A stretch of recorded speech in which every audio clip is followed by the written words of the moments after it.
Hey guys, Nara from Phone Arena. We're here at the Mobile World Congress 2015 where Samsung has just announced their brand new Galaxy S6 Edge, which is on the left. Thanks to Vodafone UK who've given us the Note Edge, we're able to bring you a comparison.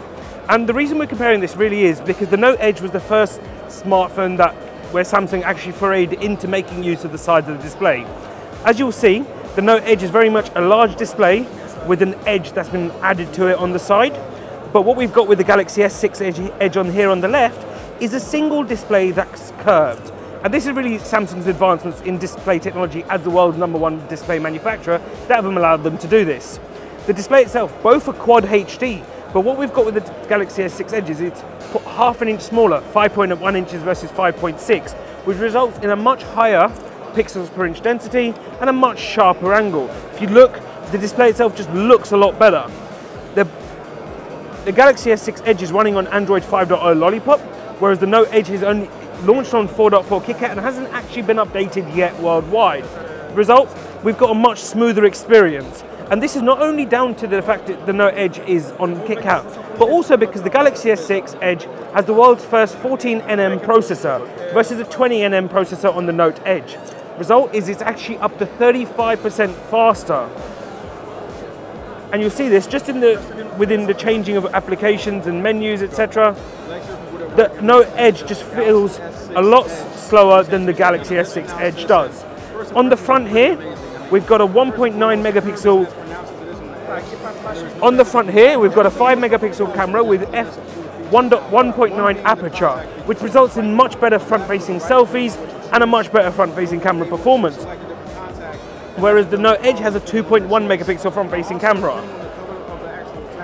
If we flip the phone over, on the back is where another big of the changes.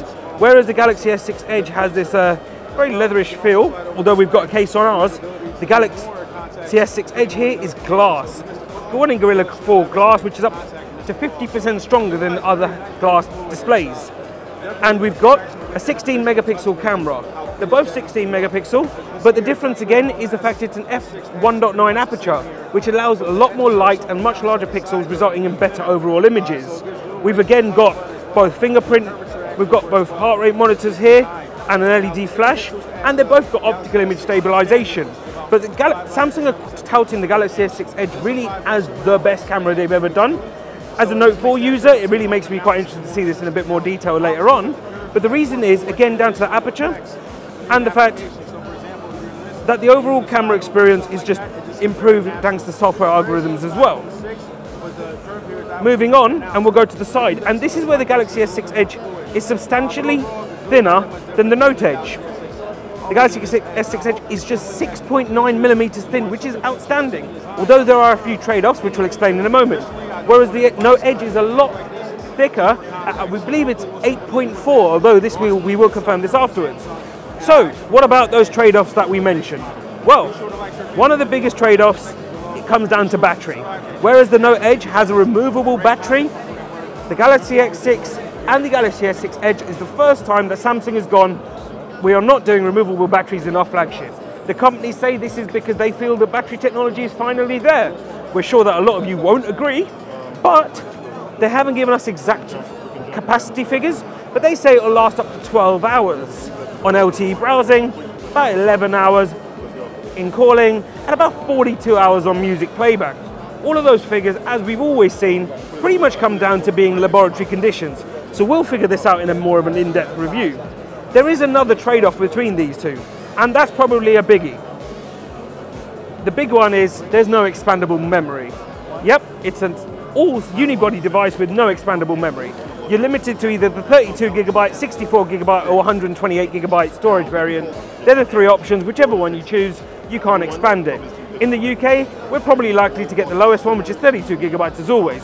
In comparison, the Note Edge has a 32 or a 64 gigabyte variant, which can be expanded by a further 128 gigabytes using a micro SD card. Overall, if we go back to the display, you can just see there's a massive, massive difference. They're the same display technology and the same resolution, but just with the fact they've made it half an inch smaller makes the overall handset a lot more pocketable. Just reaching to the top or the bottom is very easy, whereas on the Note Edge, you've very much got to cradle it for fear of that handset falling out of your hand. This has been a quick comparison of the Note Edge and the Galaxy S6 Edge, and as you can see, 6 months after Samsung introduced the Galaxy Note Edge, the Galaxy S6 Edge is here, and boy, they've made a lot of changes. We're going to give you a bit more in depth when we look at this in more depth later on in the show, and with a full review in the very near future. But the Note Edge is available to buy now, and the Galaxy S6 Edge will go on sale alongside the Galaxy S6 on April 10th. For now, thanks for watching. This has been the Galaxy S6 Edge versus the Galaxy Note Edge. If you like this video, please hit the like button. Do let us know of what you think of the Galaxy S6 Edge and the Galaxy Note Edge, and which one you'd buy, if any, in the comments below.